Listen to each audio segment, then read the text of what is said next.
Forgive me for being a day late, but not a dollar short. Doing the When Calls Hard After Show here on JLJ Media. I'm James Lott Jr. Obviously, we're going through a lot right now.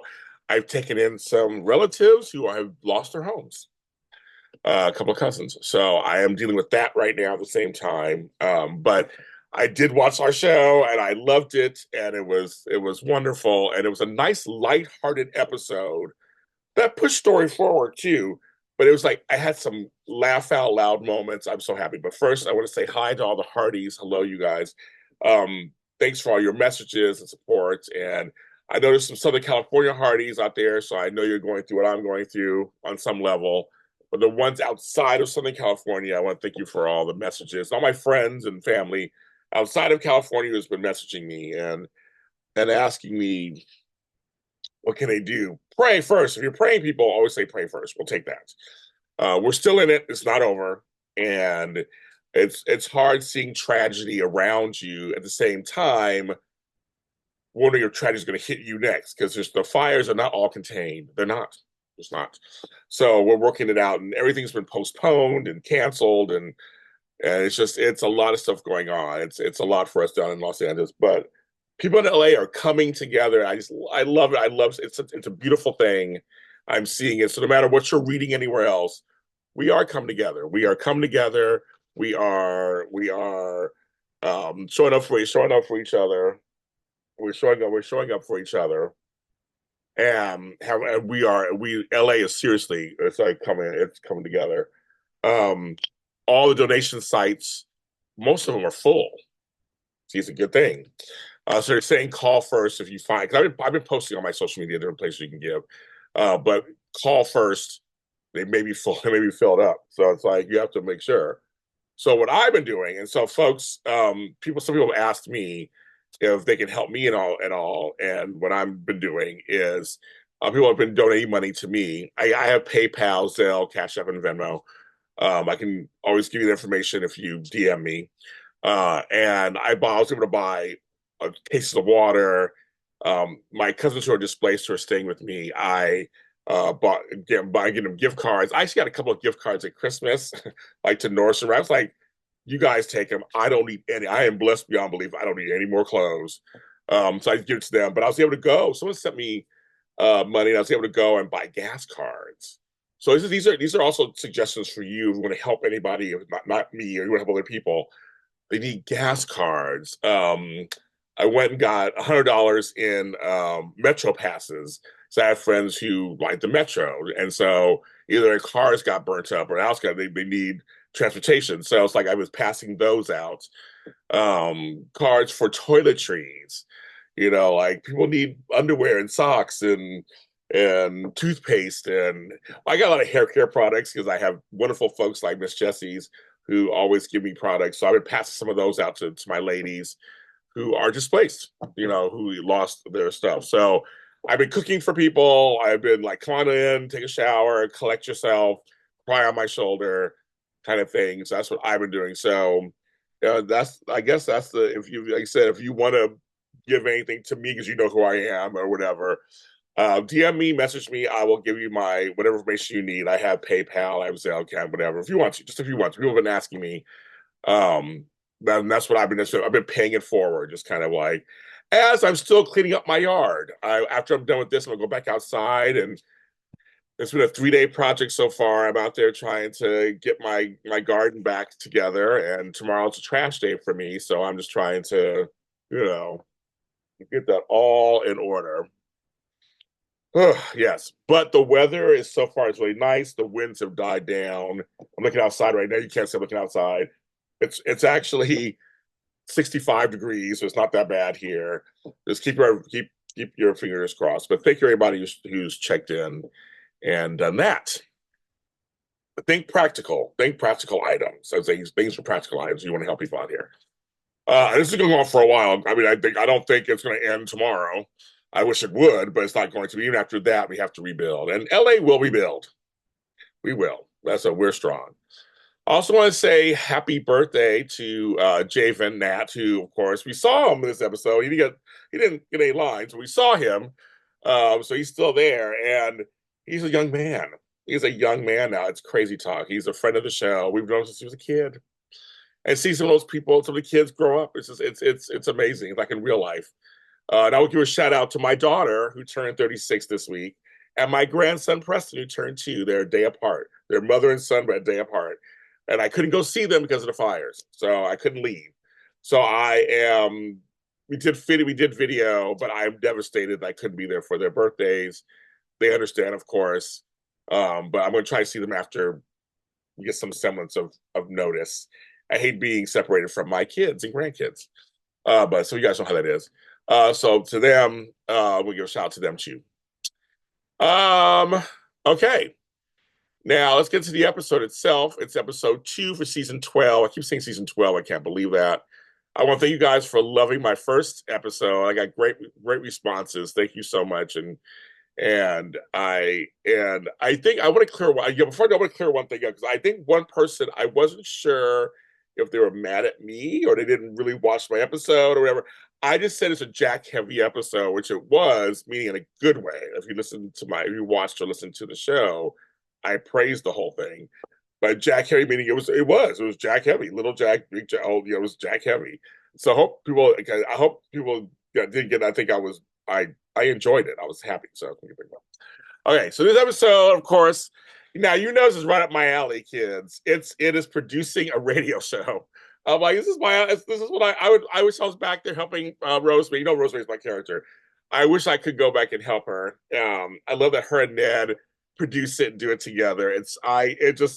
I don't know how hard it is to do these things, put these things together, and how nerve wracking and topics and this is what I do for a living. So it's kind of fun to see her go through the whole episode because it was such a nice, lighthearted episode that literally did push things forward. Doing the Valley Voice radio hour, that's a big deal. I mean, I love hearing these things like news on the radio, and that's kind of weird. We got to find out what kind of, and she's right. You got to figure out what are you going to talk about. Like, what are you talking about? There are things called talking papers. They were saying, what did she say? What's next? Music on the telephone. Now, I know most of you guys chuckled like I did. Because, you sit on the phone, the elevator music. I'm like, yes, girl, it's going to be music on the phone one day. It's kind of fun. Her rival guy with his newspaper starting stuff and her being nervous about it. And it's any of us who are content creators, we know it happens today. 100 years later, it doesn't change. It happens today. I'm glad the show was a hit. They figured it out. You get conflict. They used the comic books, which is this is a very interesting storyline. That the comic books are a big storyline, and it's funny. Comics for kids. I'm not from the 1920s, so I guess that must have. I guess that was a big deal for that to happen. It makes sense because it's futuristic and pictures. It's like I grew up. It's such a foreign concept of something new. They were around, so it's kind of like to show the perspective for the kids being really into them. That's kind of fun, but having Florence be the center, but then the comical part is she's reading them too. I literally chuckled out loud. I thought that is hilarious. That homegirl was reading them also, and there's like I knew it. I just thought it was it's so much fun. That's it. This show is still giving us fun. I have to say they're giving us fun. The comic books again come and play when it comes. There's some fun scenes there too at the school. Poor Toby, of course, really into him. And our girls trying to teach some civics. It was kind of fun. Now me, again, I'm a nature person. Many of you guys know I'm the plant daddy, I'm the plant father, whatever words I've been using. Like I said, I'm cleaning up my garden now because I'm devastated my garden was ruined. I'm trying to clean it up. I love that she went out to nature. And I love her questions about, let's figure out why nature has value in our lives and how it affects everything. I almost kind of got teary-eyed because of what's going on here in LA. A lot of our nature got burnt up. There are trails, like in Runyon Canyon, so there are famous trails that are totally burnt up. It can't be used right now. And it's like, one of the reasons why I love Los Angeles because there's lots of nature already. You can find nature. I literally went to the Pasadena Arboretum. So you guys saw I posted it right before the holiday during in December, right before I left for New York. I went with a friend and I was out there for like 2 hours. I loved it. It was perfect weather in Los Angeles, of course. And now Pasadena, they're all burnt up. I don't know if the Arboretum. I think it's safe, but just still out there, it's devastation around it. And I'm like, that's nature. It just brings a lot. These are living creatures, the plants and trees, and you get the water, and then looking at how to look at different animals, and just I love that they had the fun with the kids. There's a lot of kids again. The first 2 episodes, kid heavy. I like it. Going back to basics on some level on that one. I loved it. I loved it. I loved it. And figuring out, of course, and the language of the day is being very introduced throughout the episode.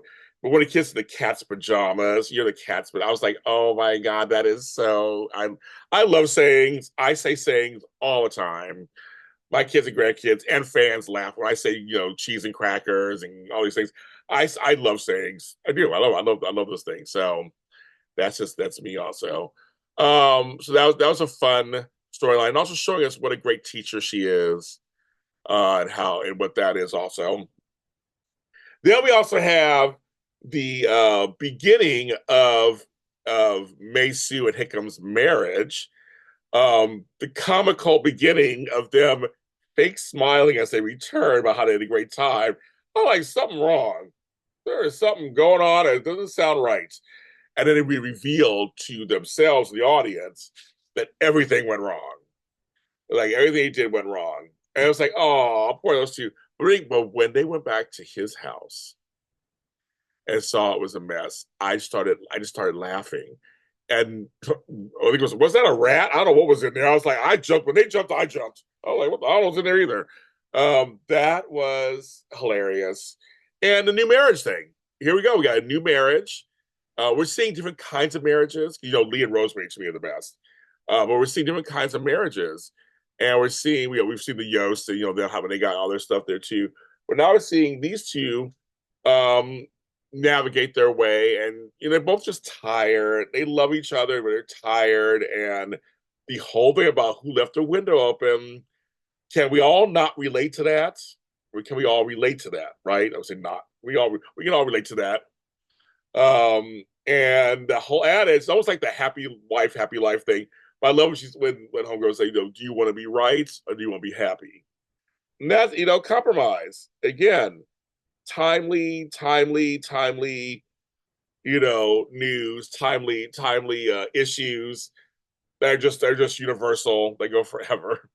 And they make up, of course. And then they have this great romantic moment, which I say, thank you, Gwen Cosahart, for giving us some little romance, showing them going back to where he proposed and a whole dinner, and oh my God, it was just wonderful. It was just like that was so cute. They showed them kiss. I was like, I'm gonna show them kiss. They showed them kiss. That was good too. That was a fun one. We also have the storyline of Oliver, and very straight laced and eager cadet, and then really impressing Nathan after insistence from Elizabeth. They'll give him a chance, and he's a little much, but give him a chance, give him a win. And he took to this organize. I see. I'm an organizer also. He took to the organizing job, and I was like looking at when they had it also. I was like, oh yeah, he did a good job. That was very cool, and to invite him to the little makeshift potluck was very cute. Having them all together, and him and Allie, you already know, we know something's going to happen there, right? We know something's going to happen there, right? We know that they're leading towards that, right? Yeah, we need a young love, right? Have a feeling they're going to be it, and I love the character Allie, because I would say that actress is so good. I said it last time, she's so good, and the other thing about her is she's actually very well-defined character. In all these years, she's a well-defined character. And she can step into a lead in a story, and her trying to find herself. She's not Emily. She's not this person. She's not Angela. Like, she doesn't know what she wants to do. I think I kind of like that she's, we're going to watch, hopefully we're going to watch her find herself. But I like her talks with Elizabeth, her talks with her dad, I think it's very cool. She's a character who has a little sass to her. Love it. But we know that her and Oliver, they're going that direction. We know that, right? We know. That's fun. Um, the part that made me laugh most, the most is Lee, Edwin, and Lucas. Oh my God, Lee had shade for days. Oh, it was so shady. It was cold. There was no sunlight, nothing. He was not giving Edwin an inch, and I was here for it. I laughed so hard during that both those exchanges. He was not having it, and but it comes from a place of like, I don't trust you. This guy left you when you needed him the most. But then I understand Lucas, who's like, well, this guy's good and he can. I'd rather have him on my side. So Lucas is going through his own thing. It was like three things converging at once: Edwin being slimy when he come back in, Lee kind of really wanting this park project and work with Lucas is fine, but he doesn't trust. He don't trust this Edwin dude. He's not really about that. And then Lucas going, okay, I want to help the people. I want to help my constituency, but I also want to help my politics and my who I'm liking. They mentioned a rich family, the Irwins. I don't know who they are, but they mentioned maybe they'll come on later. We got a new character, Edie Martell from the Cattlemen's Association, which is obviously a real thing. And it was a really interesting talk they had about, which made sense. It was actually great writing, folks. Well, I used to work at Farm and Ag, so great writing. But the ranchers and how they needed growth in land size and how they just saved them last year. And these are things that are still timely. But the park takes up so much space. But apparently, when the resort, they asked, because I was going to ask the question, but then they already asked, like, well, when the resort wasn't it fine, but the resort was way over somewhere else, I guess. So this park now it's between a sliver and like they would have cut the park. And Lee is just like not having it. Lee is not having Edwin. He's not having. He went off on Lucas. He went off on. I was like, oops. But he wasn't completely wrong. He's like, why am I wasting? I'm going home. Why am I wasting my time? Why am I here? Um, so is it imploding? Will they work it out? I don't know. But it's like, but that was good conflict. And I say, move story forward because what is Lucas going to do? Can't win everybody. We all know that. He can't win everybody. But what is he going to do? Right? So good conflict. I like that. Good guy. I keep trying to tell people, I keep trying to tell men, this show has stories for you too. It's like come in and there's some good stories there. Speaking of working together, we got Henry and Joseph. What a beautiful story they have. They're kind of bro time. They have shown us over seasons how they've come together and become friends. And this again, great to the writers, character development. They really have done this. What an unlikely duo, right? And these, I'm sorry, kids, I'm not into hazelnuts. I'm like hazelnut coffee. I'm not into hazelnuts at all. But I had to laugh because I was like, ugh. But they're into, but the hazelnuts that has helped the kids pick the hazelnuts so they can get buy the comic books and the comic books come into that storyline. But also, Joseph was pushing this business thing, and Henry's kind of like, I want to keep things simple. So we've seen Henry Gowan, he has literally changed since we first met him to now, all these seasons. He's at a place of peace. He seems more peaceful. He seems more relaxed. We see him smiling more. Like, wow. So he's really at a different place, right? But Joseph's like, we should make some money on it. We can make it easy. So those two coming together, I'm very happy about that. I hope it really does work out. Shout out to Goldie, who is so cute, little baby. She's so cute. She's so cute. She's so adorable. Little Jack, of course. Okay. The last thing I need to mention from this is hello. Can't miss the big thing. I noticed with the Nathan and Elizabeth storyline, wisely, they're leads the show. They're fine. They have no conflict or anything right now. It's more just kind of like they're moving around. Nathan's working some stuff out, but they're not no major conflict. It's really nice. But I noticed a lot of flirtation, a lot of flirting, a lot of flirtation. Did I say that 10 times? I was like, they're really adding that in there now, that element in there. So if you're a Nathan Elizabeth fan, you must be just like going buck wild out there. You must be so happy. But I've noticed that there's a lot of flirting and loving and kind of just like I'll walk you here, let's do it over here. We're doing this. They're talking more. There's no secrets. They're talking. Nathan, of course, has that goofy charm. It's like okay, I'm like there. I just noticed that this episode, especially last week, they're doing a lot of that. And this episode, especially, was a lot of flirtation and everything. So I thought very very cool. I did that. And yeah, and then Lee came home for Rosemary and they had a little moment. So overall, fun stuff. They had some slapsticky stuff in the beginning with Oliver and the fruits. They were falling what made me they literally made me laugh out loud. Um, I think that was kind of fun. It was some comedy. I thought this was a fun episode. This was fun. And I'm glad because there's 12 episodes, right? And I know that this show in the past has done a great job with okay, beginning show, light, heavy, light, heavy. They usually follow that kind of trajectory. So I like things. Sometimes you need a break. For me, I needed a light episode just because I'm what I'm going through down here. I needed a nice, fun episode. But again, moving story forward, which I think they did. That's my review for When Calls the Heart, episode 12. Nope, episode 2, season 12. Take care of yourselves out there, folks. Hi to all the administrators on the Facebook page. I love you guys. Thanks for letting me post on there as usual. And shout out to everyone in the world out there watching, all the Hardys. I appreciate you. You can follow me at James Lott Jr. on social media platforms. And I guess that's it. I'm okay. We're hanging out okay in LA. I'm gonna go outside now and do the rest of my yard and clean it up. I will talk to you next Monday.